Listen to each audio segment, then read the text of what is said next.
My sister stole the man I was about to marry. We were engaged, everything was set, then she took him. At our mom's funeral, she showed up hanging on his arm, smirking, and said, "Looks like I got the man, the money, and the house." I just smiled, looked at her, and said, "Oh, have you met my husband?" When he walked over, her face dropped. She went completely pale. Because my husband was 6 years ago. My own sister shattered my world, stealing the man I was about to marry. Now, standing at my mother's funeral, broken and grieving, she looked at me with a smug smile, her diamond ring practically screaming, "I win," and whispered, "Poor you, still alone." But what she didn't know was the man by my side was about to deliver the most shocking twist of her life. My name is Olivia Miller, and at 38 years old, I found myself standing at my mother Helen's funeral, dreading the moment my sister Chloe would arrive. 6 long years had passed since Chloe ran off with Mark, my millionaire fiancé, the man I honestly believed I'd spend my life with. I hadn't seen either of them since.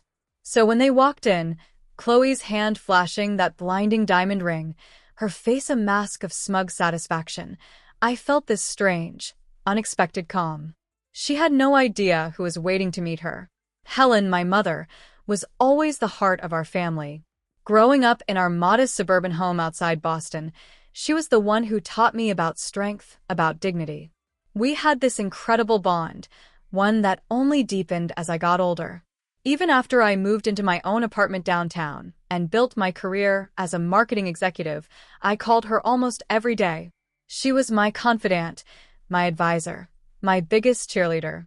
So when she was diagnosed with stage 4 pancreatic cancer 8 months ago, my world just crumbled. Despite all the aggressive treatments, we both knew time was limited. Mom faced her diagnosis with such remarkable grace, more concerned about our welfare than her own suffering. Her final weeks were peaceful, surrounded by loved ones in the home where she'd raised us. She slipped away holding my hand, having made me promise to find peace in my life. 6 years earlier, when I was 32, my life felt perfect on paper. I had a great career, amazing friends, a beautiful apartment. But something felt missing. I worked 60-hour weeks and dated occasionally, but nothing serious ever really stuck. Then I met Mark Reynolds at a charity gala through my college friend, Sarah. Mark was incredibly charismatic, with a perfect smile and a confidence that just filled any room. A self-made tech millionaire at 36, he had the kind of success story magazines loved to feature. Our connection was immediate. We both loved art, travel, ambitious goals. After our first date at an exclusive restaurant overlooking the harbor, I called my mom and told her, "I've met someone special." Our relationship moved fast. Weekend trips to Martha's Vineyard, box seats at symphony performances, intimate dinners, that became our routine. Mark was so attentive, so generous, always bringing thoughtful gifts, planning elaborate dates. After 18 months, during a private dinner on a yacht in Boston Harbor, he proposed with a 5-carat diamond ring. I said yes, without a second's hesitation. My parents were thrilled, especially Helen, who immediately started envisioning the perfect wedding. Mark had the resources to make any wedding dream come true, and Helen insisted we shouldn't hold back. Then there was my younger sister, Chloe, only 2 years younger than me. We'd always had a complicated relationship.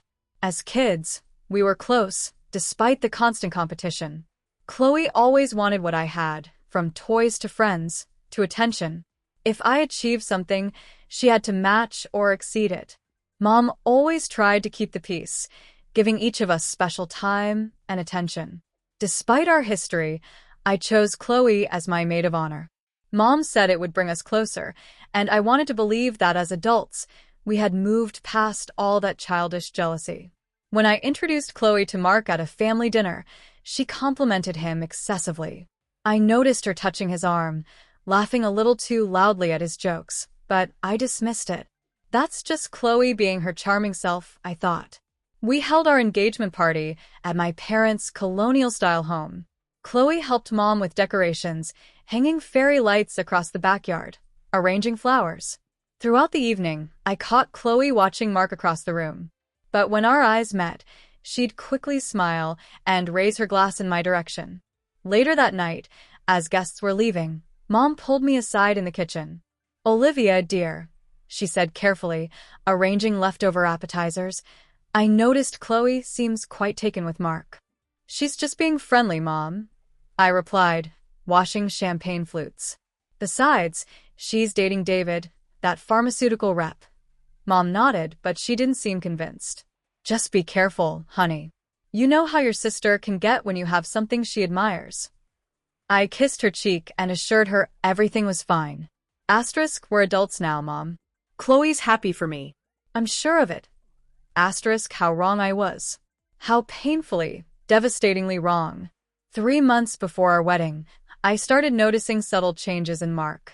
He began working later, often answering texts at odd hours with the excuse of international clients. Our usual Friday date nights were frequently rescheduled due to emergency meetings. When we were together, he seemed distracted, checking his phone constantly, offering only partial attention to our conversations. More concerning was how he started criticizing things he once loved about me. My laugh was suddenly too loud in public. My favorite blue dress, which he'd previously adored, now made me look washed out. Even my habit of reading before bed, which he'd found endearing, became annoying because of the light.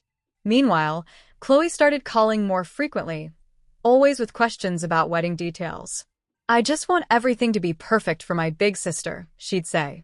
Though Mom was handling most of the planning, Chloe volunteered to help with vendor meetings I couldn't attend due to work.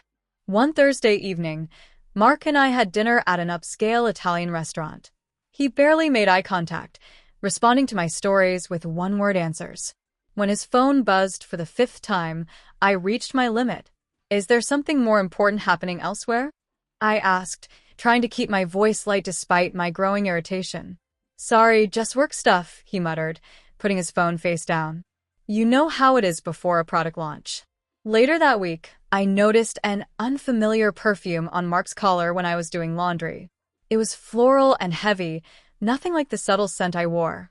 When confronted, Mark explained he'd been in meetings all day with a potential investor, Rebecca Mills, who apparently wore overpowering perfume and had hugged him goodbye. The explanation seemed plausible. I wanted to believe him. I called my friend Sarah, expressing my concerns over coffee the next morning. "Every relationship gets jittery before the wedding," Sarah reassured me, stirring her latte. "Parker and I fought constantly the month before our wedding, and now we've been married 5 years. But the knot in my stomach wouldn't dissolve. Mom noticed my anxiety during our weekly lunch. "You seem distracted, sweetheart," she said, reaching across the table to touch my hand. "Wedding stress? Or something else?"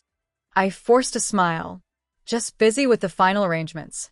Everything's fine." But everything wasn't fine. I started making more effort, thinking perhaps I'd been taking Mark for granted.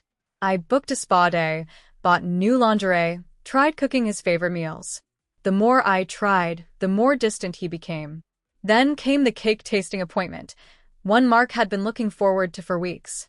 That morning, he called, claiming an unexpected meeting with investors. "Chloe can go with you," he suggested. "She knows my preferences anyway." When I hung up, I felt sick. How did my sister know my fiancé's cake preferences better than I did? Still, I accepted her offer to join me. The next day, cleaning Mark's car before a dinner party, I found an earring wedged between the passenger seat and center console. A dangling silver earring with a tiny sapphire that I immediately recognized as Chloe's. My sister had worn those earrings to my engagement party, a gift from our grandmother. When I showed Mark the earring that evening, his face remained perfectly composed. "Oh, your sister must have dropped it when I gave her a ride to the florist last week," he said smoothly. "She mentioned losing an earring." "You never told me you drove Chloe to the florist," I said, my voice barely above a whisper. "Didn't I? It must have slipped my mind. It wasn't important." When I called Chloe, her explanation matched his perfectly. Too perfectly. "Oh, thank goodness. I've been looking everywhere for that earring." Mark was kind enough to drive me since my car was in the shop. That night, I couldn't sleep. Thoughts raced. Had they rehearsed their story? Was I being paranoid? My weight started dropping from stress, and dark circles formed under my eyes. I started seeing a therapist without telling Mark. 3 weeks before the wedding, Mark suggested we postpone. I'm worried about you, Olivia. You're not yourself lately. Maybe we're rushing things. I broke down, begging him to tell me what was wrong, what I had done, how I could fix it. He held me, assuring me everything was fine, but his eyes were vacant. That night, I woke at 3 a.m. to find Mark's side of the bed empty. From the hallway, I heard his hushed voice from the guest bedroom. Not now. She'll hear us. I know. Soon, I promise. The next day, I decided to surprise Mark at his office with lunch. My father, Robert, called as I was leaving my apartment. Olivia, are you eating properly? Your mother says you've lost too much weight. We're concerned. I'm fine, Dad. Just pre-wedding jitters. I'm actually bringing Mark lunch right now. Good. That boy better be treating my daughter like a queen. If only he knew. The security guard at Mark's building recognized me and waved me through. On the elevator ride to the 12th floor, I checked my reflection, trying to smooth the worry lines that had formed between my eyebrows. The lunch bag in my hand contained Mark's favorite sandwich from the deli across from my office. When I reached the reception area, Mark's secretary, Brenda, looked up from her computer, her eyes widening with surprise. Olivia, we weren't expecting you today. Her gaze darted to Mark's closed office door, then back to me. Mark is in a meeting right now. That's okay, I said, lifting the lunch bag. I just brought him lunch. I can wait. Brenda stood quickly, blocking my path. Actually, he specifically asked not to be disturbed. Perhaps I could let him know you're here. Something in her nervous manner triggered my suspicions. Is he alone in there, Brenda? Her hesitation told me everything. Before she could respond, I walked past her and pushed open Mark's office door. The scene burned into my memory forever. Mark leaning against his desk, his hands on my sister's waist, her arms wrapped around his neck, their lips locked in a passionate kiss. Neither noticed me at first, giving me several excruciating seconds to absorb every detail. Chloe's skirt pushed up, Mark's tie loosened, the familiarity in their embrace that spoke of countless similar moments. When the door clicked shut behind me, they sprang apart. 3 faces frozen in a tableau of shock. Olivia, Mark recovered first, straightening his tie. This isn't what it looks like. Chloe didn't even attempt such a transparent lie. Instead, she lifted her chin defiantly. We didn't plan this. It just happened. The calm that washed over me was surprising. How long? Mark glanced at Chloe, then back to me. Olivia, let's discuss this privately. How long? My voice remained steady. For months, Chloe answered. Since the engagement party. For months. Nearly half our engagement. While I'd been selecting wedding invitations and choosing floral arrangements, they had been betraying me.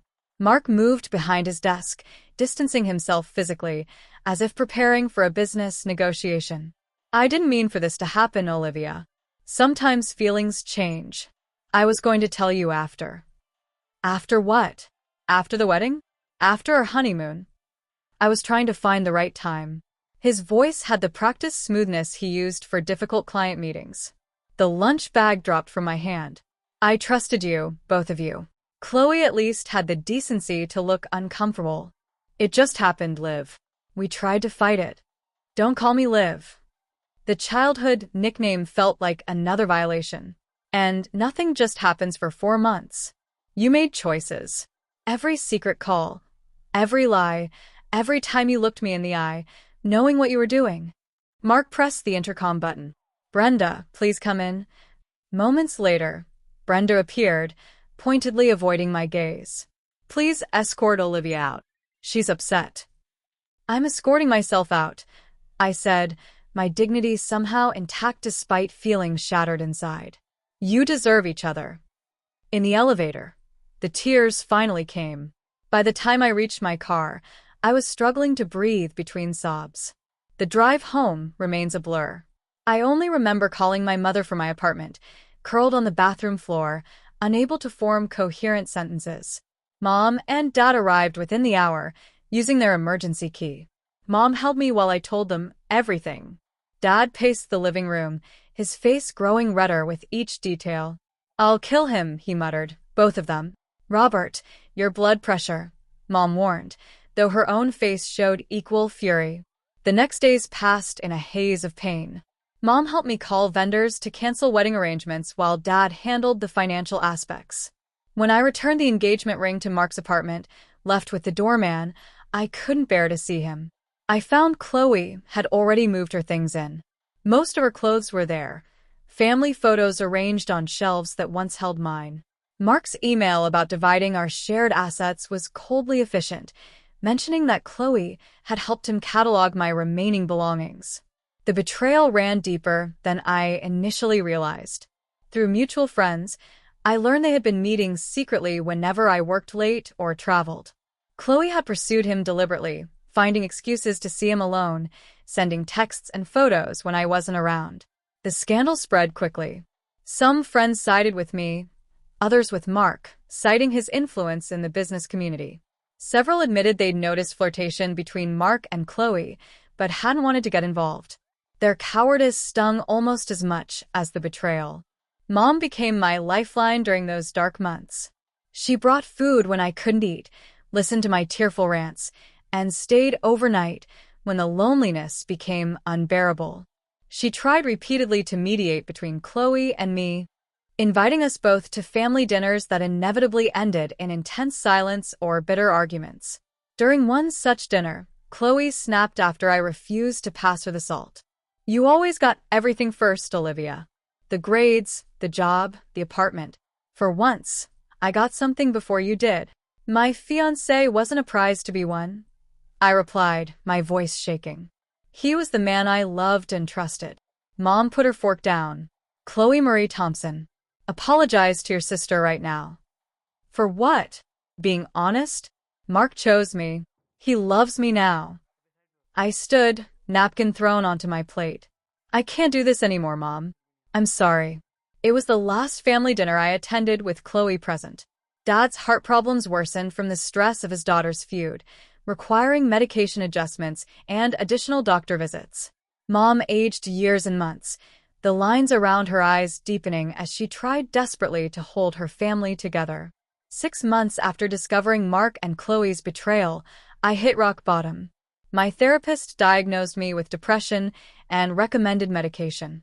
Work suffered as I struggled to focus, eventually losing a major client after a disastrous presentation where I broke down crying. My boss suggested a leave of absence, but I knew staying in Boston, where memories lurked around every corner, would only prolong my suffering. When a marketing director position opened in our Chicago branch, I applied immediately. The interview went surprisingly well, my desperation for change, perhaps, reading as enthusiasm. 2 weeks later, I received the offer. Mom helped me pack my apartment, carefully wrapping photos and mementos. As we sorted through my belongings, she broached the subject that hung between us. "Will you ever consider forgiving Chloe?" she asked, sealing a box. I continued folding sweaters. "I don't know, Mom." Not now. "Maybe not ever." "Forgiveness isn't about them deserving it," she said softly. "It's about freeing yourself." I am freeing myself. I'm moving to Chicago. Mom sat beside me on the bed, taking my hands. "Running away isn't the same as healing, sweetheart." Tears filled my eyes. "I need space to even begin to heal." Can you understand that?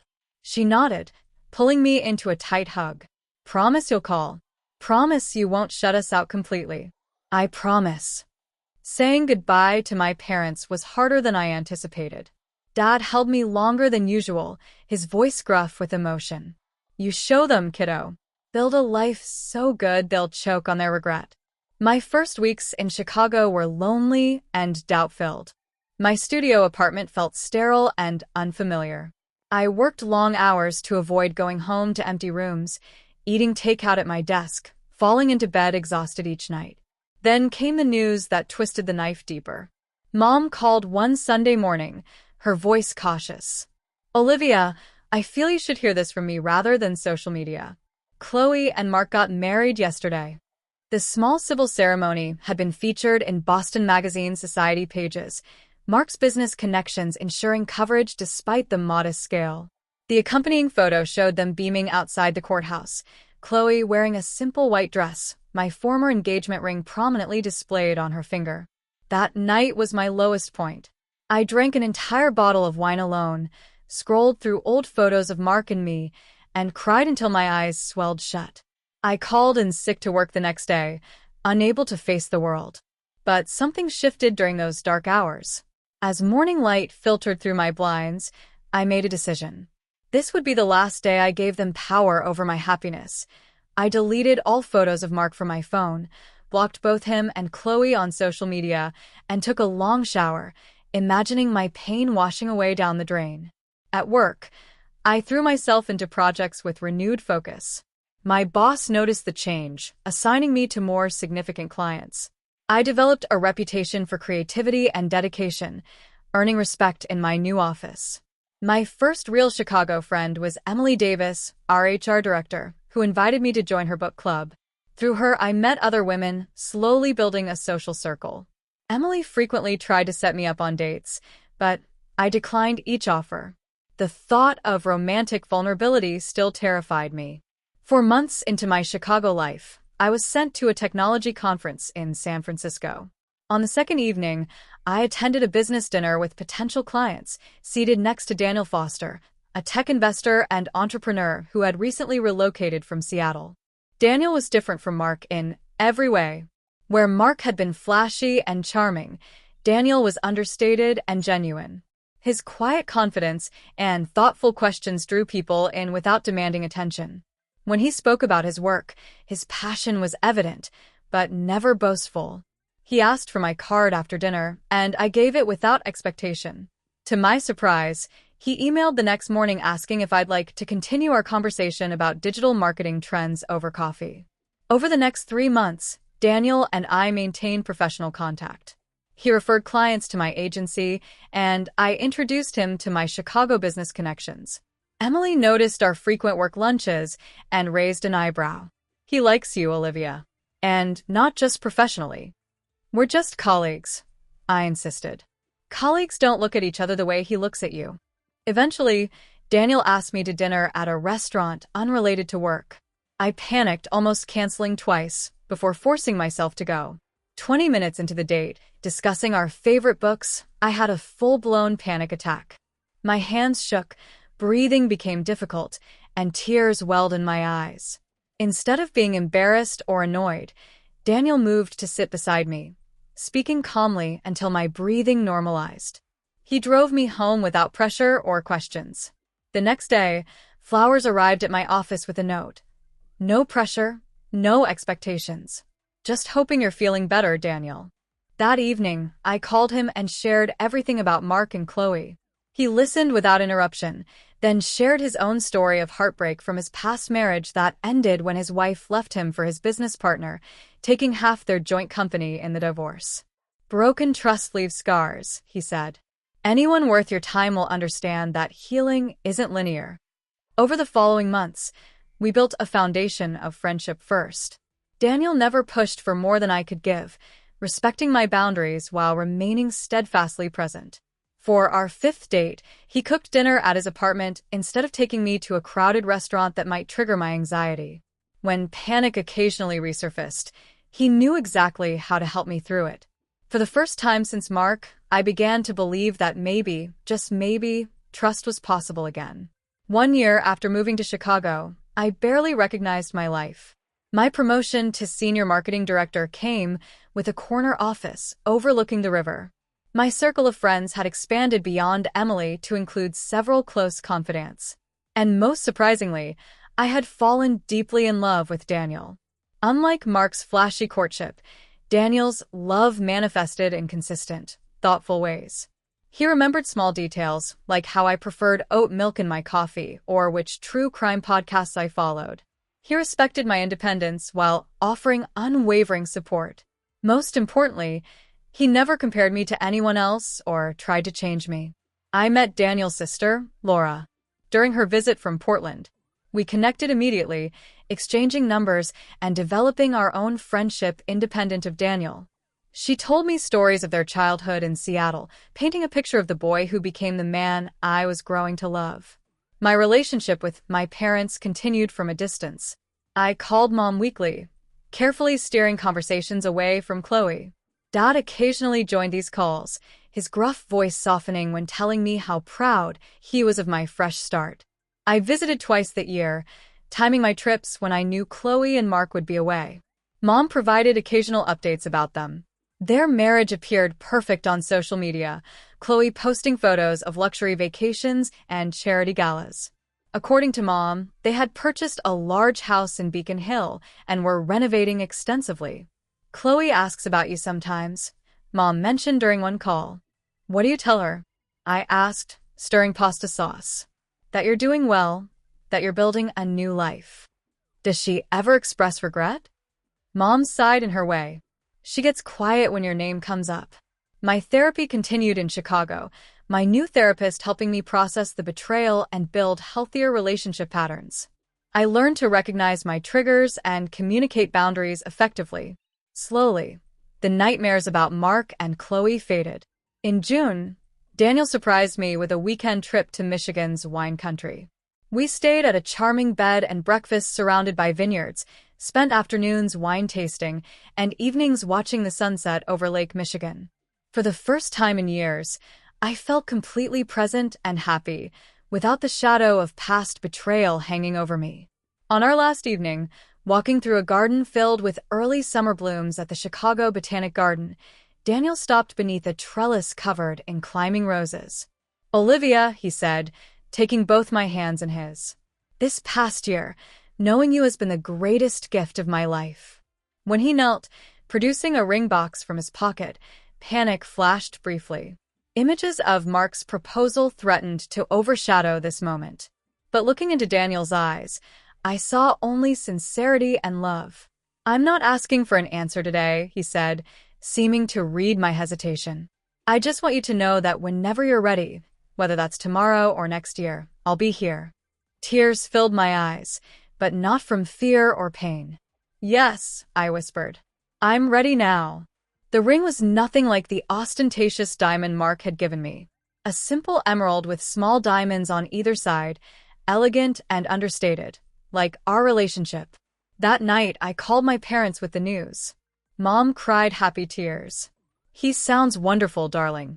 When can we meet him? Soon, I promised. Very soon. We planned a small wedding, only 30 guests, at a historic Chicago venue. At Mom's urging, I sent Chloe an invitation, more as a gesture toward healing than an expectation of attendance. Her response came via email, brief and cold. Congratulations on your engagement. Unfortunately, Mark and I have prior commitments on that date. Best wishes for your future. Mom was disappointed, but unsurprised. Give her time, Olivia. This is progress compared to where you both were. Our wedding day arrived, intimate and joyful, with my parents, new friends, and Daniel's family in attendance. Dad walked me down the aisle, whispering, I haven't seen you this happy in years, kiddo. Daniel's vows acknowledged our journey. Olivia, I promise to remember that love is both strong and fragile, requiring care and commitment every day. I promise to be worthy of the trust you've given me, knowing how precious and hard-won that gift is. We built our life together in Chicago, buying a brownstone that we renovated. My career continued advancing, eventually leading to a vice president position. Daniel's investment firm grew, focusing on supporting women-led tech startups. During a dinner with business associates, I learned something that connected past to present. A venture capitalist mentioned working with Mark years earlier. Reynolds? Yeah, he and Foster had quite the rivalry in the angel investing space about 7 years back. Foster backed the right startup. Reynolds backed the competitor. Foster's pick got acquired for millions. Reynolds went bankrupt. Later that night, I asked Daniel about this connection. I was going to tell you eventually, he admitted. I knew who you were when we met at that conference. Not the details of what happened, but that you had been engaged to Reynolds. Why didn't you say anything? I wanted you to know me for me, not as someone connected to your past. I wasn't angry. Somehow, the cosmic symmetry felt right. 2 years into our marriage, we began trying for a baby. Months passed without success, leading to fertility specialists and difficult conversations. Through disappointments and medical procedures, Daniel remained my rock, holding me through tears and reminding me that family comes in many forms. Then came the devastating call about Mom's cancer diagnosis. Daniel and I flew to Boston immediately, meeting with oncologists and helping my parents navigate treatment options. Mom put on a brave face, but the cancer was aggressive and had already spread. I took a leave from work to care for her, moving temporarily back to my childhood home. Daniel flew in every weekend, supporting both me and my increasingly frail father. In her final weeks, Mom and I had precious conversations about life, love, and family. One evening, as I adjusted her pillows, she broached the subject of Chloe. "I wish you girls could find peace with each other," she said, her voice weak but determined. "Life is too short for such distance between sisters." "I know, Mom," I replied, swallowing back tears. "Promise me you'll try, Olivia. Not for her, but for yourself and maybe a little bit for your old mother." I promised, not knowing if I could keep it, but wanting to give her peace. Mom passed peacefully 3 days later, Daniel, Dad, and I at her bedside. I called Chloe immediately, the first direct communication we'd had in years. "Mom's gone," I said when she answered. Her sharp intake of breath was the only sound for several seconds. "I'll be there in an hour," she finally replied, her voice breaking. We met at our parents' house, hugging briefly and awkwardly before turning our attention to Dad and funeral arrangements. The real test would come at the funeral itself, where years of hurt and anger would collide with fresh grief and Mom's final wish. The morning of Mom's funeral dawned gray and drizzly, fitting the somber occasion. I stood before the mirror in my childhood bedroom, adjusting my black dress and wondering how I would survive the day. Daniel appeared behind me, handsome in his dark suit, placing his hands gently on my shoulders. "I'm right beside you today," he said, meeting my eyes in the reflection. "Whatever happens." Downstairs, Dad sat at the kitchen table, staring blankly at his untouched coffee. The past week had hollowed him out, his tall frame suddenly stooped with grief. At 72, he seemed to have aged a decade since Mom's diagnosis. "Ready, Dad?" I asked softly, touching his shoulder. He nodded, rising slowly. "Helen always said funerals aren't for the dead, they're for the living." Never understood that until now. The funeral home was already filling with extended family and friends when we arrived. I stayed close to Dad, greeting people with mechanical smiles and accepting condolences from faces I barely recognized. Cousins from California, Mom's college roommate, neighbors from throughout my parents' 40 years in their home. "You look just like Helen at your age," my great-aunt Beatrice said, patting my cheek. "She would be proud of the woman you've become." "How have you been, dear?" asked my mother's friend Aunt Carol. "Helen mentioned you moved away. Chicago, was it?" "Yes, almost 5 years now," I replied, not adding that my sister's betrayal had prompted the move. As I guided Dad to his seat in the front row, Daniel at his other side, a murmur rippled through the gathering. I turned to see Chloe and Mark entering, their appearance causing heads to turn and whispers to spread. Chloe wore an expensive black dress that highlighted her slender figure, diamond earrings catching the light. Mark looked uncomfortable in his perfectly tailored suit, his arm around my sister's waist in a show of support. Her left hand rested prominently on her purse, the massive diamond engagement ring and wedding band impossible to miss. Dad stiffened beside me. "Robert, breathe," I whispered, concerned about his heart. They made their way forward, stopping to speak with various attendees. I kept my eyes front, focusing on the large photo of Mom displayed beside her closed casket, her warm smile easing some of my anxiety. Eventually, they reached the front. Chloe embraced Dad, who returned the hug stiffly. Mark shook his hand, receiving only a curt nod in response. "Olivia," Chloe said, turning to me with an expression I couldn't quite read. "It's been a long time." "Yes," I replied simply, not trusting myself with more words. Mark nodded awkwardly. Sorry for your loss. Daniel had stepped away to speak with the funeral director, leaving me momentarily alone with them. Chloe seized the opportunity. I need to speak with you privately, she said, gesturing toward a side room. Against my better judgment, I followed her. I just wanted to avoid a scene at Mom's funeral. The small room contained only a few chairs and a box of tissues, clearly designated for mourners needing private moments. Chloe closed the door behind us. Up close, I noticed fine lines around her eyes that her expensive makeup couldn't quite conceal. You look thin, she remarked, her gaze assessing me critically. Grief does that, I replied flatly. She fiddled with her ring, twisting it around her finger. Mark and I bought a summer house on Cape Cod last month. 8 bedrooms, private beach access. I remained silent, wondering why she felt compelled to share this information. We're considering starting a family soon, she continued. Mark's company just acquired 2 startups, and we're renovating the 3rd floor for a nursery. Congratulations, I said, my voice devoid of emotion. Is there something specific you wanted to discuss about the funeral arrangements? Her smile turned sharp. I just thought you might want to know how well we're doing. Poor you, still alone at 38. I got the man, the money, and the mansion. The familiar pain flared briefly, then subsided. 6 years ago, her words would have devastated me. Today, they sounded pathetic and desperate. I smiled genuinely. Have you met my husband yet? Her expression faltered. Husband. Daniel.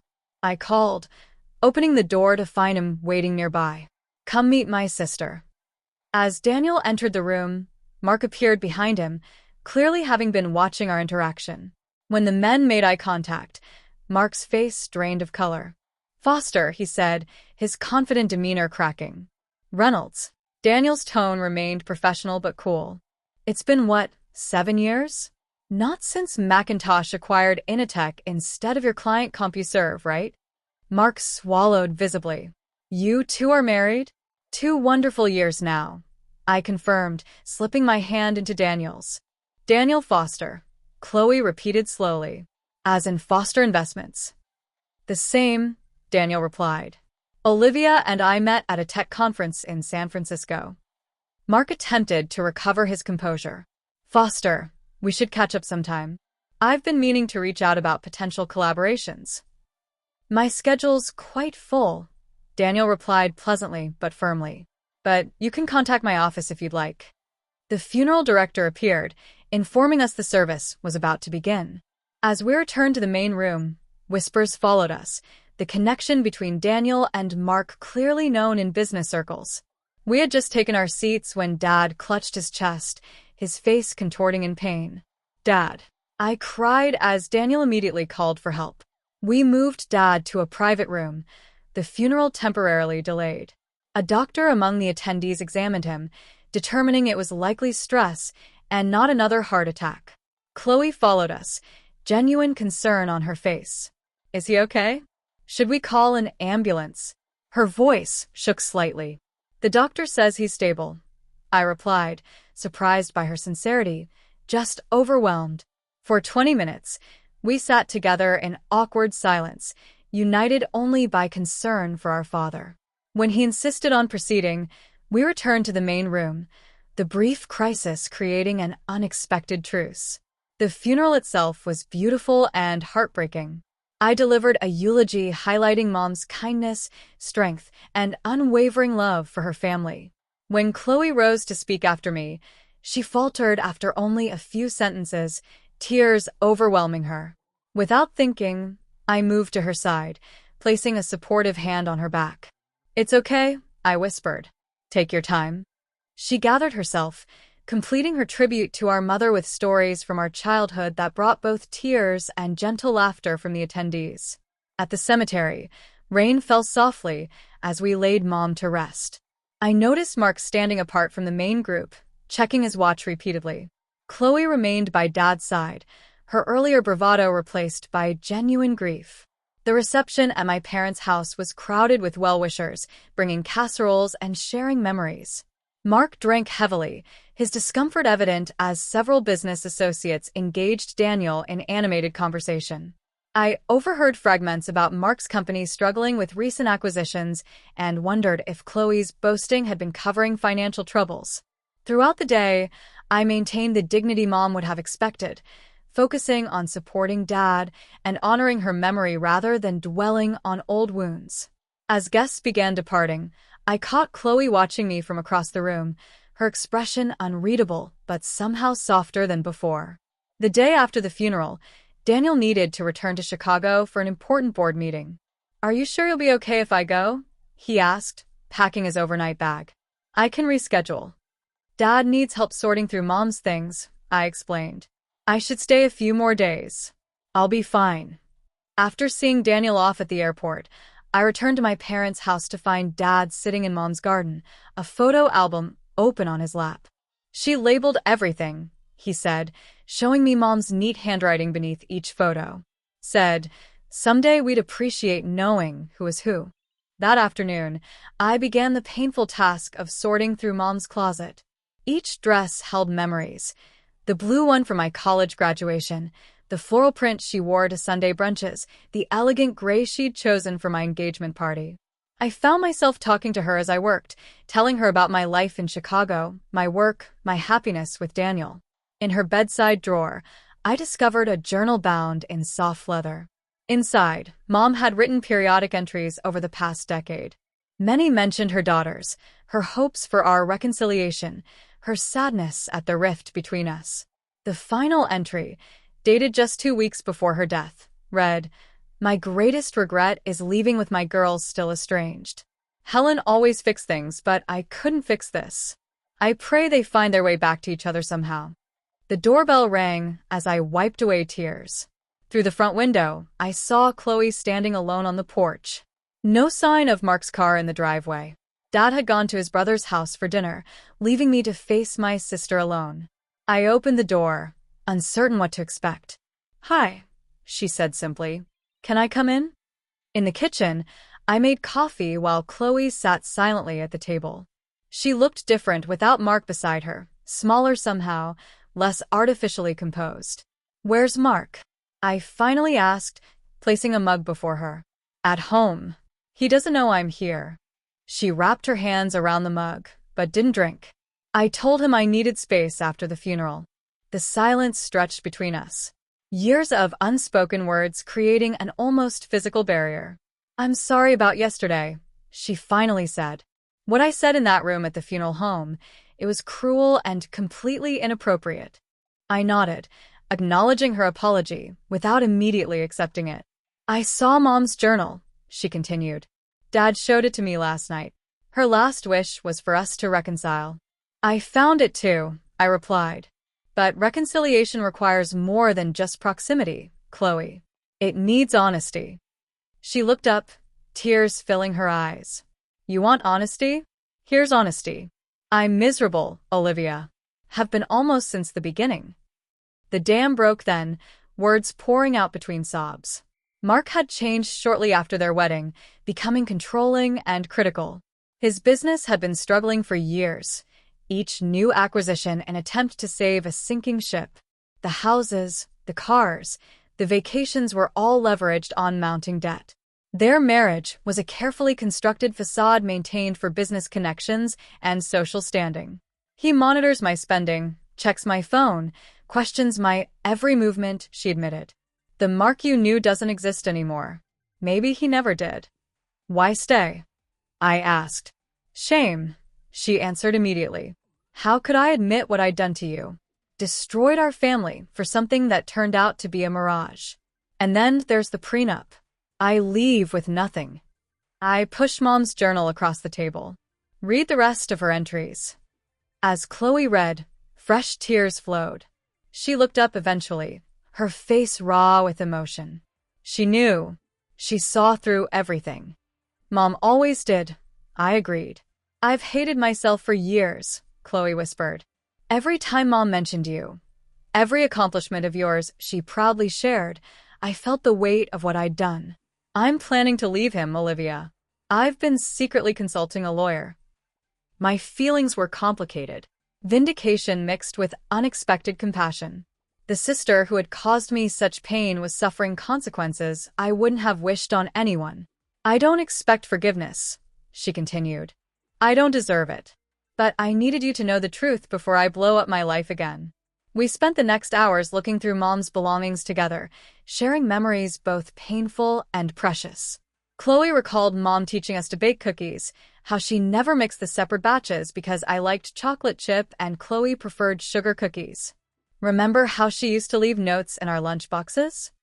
Chloe asked, smiling through tears. Different messages every day. I nodded. She never repeated one. We weren't instantly healed, the wounds too deep for immediate closure. But as evening fell, something had shifted between us, Mom's love creating a fragile bridge across years of hurt. What will you do? I asked, as Chloe prepared to leave. File for divorce, when my lawyer says the timing is right. Rent a small apartment. Start over. She paused at the door. What about you? Will you go back to Chicago? Yes, my life is there now with Daniel. You seem happy, she said, a statement rather than a question. I am truly happy. I'm glad. One of us should be. We hugged briefly, awkwardly, before she left. It wasn't forgiveness, not yet. But it was a beginning. Back in Chicago, I settled into life with Daniel, our brownstone, and my rewarding career. 6 months after Mom's funeral, I discovered I was pregnant. After years of trying. The joy was tempered with sadness that Mom wouldn't meet her grandchild, but I felt her presence in quiet moments. Chloe and I maintained cautious contact through occasional phone calls. She had filed for divorce and moved into a modest apartment, finding work at a small marketing firm. The gossip and judgment she faced in Boston social circles was difficult, but she seemed determined to rebuild authentically. The path that led me here was never one I would have chosen. Losing Mark had seemed like the end of my world, but it had actually been the beginning of a far better one. With Daniel, I found not just love, but partnership, respect, and unwavering support. His success never overshadowed mine, but complemented it, each of us growing stronger together. Mom had been right about forgiveness being for ourselves rather than others. The weight of anger and resentment had lifted gradually, allowing me to see my past with clarity and my future with hope. The scars remained, but they no longer defined me. As I sat in our nursery, Daniel painting the walls a soft green, I thought about the lessons I would someday share with our child. How loss can lead to finding. How endings create space for beginnings. How the hardest moments often direct us toward our truest path. My life had become richer and more authentic than I could have imagined during those dark days 6 years ago. Not despite the betrayal, but because of how it forced me to rebuild with greater wisdom and intention. Sometimes, the most difficult chapters lead to the most beautiful endings.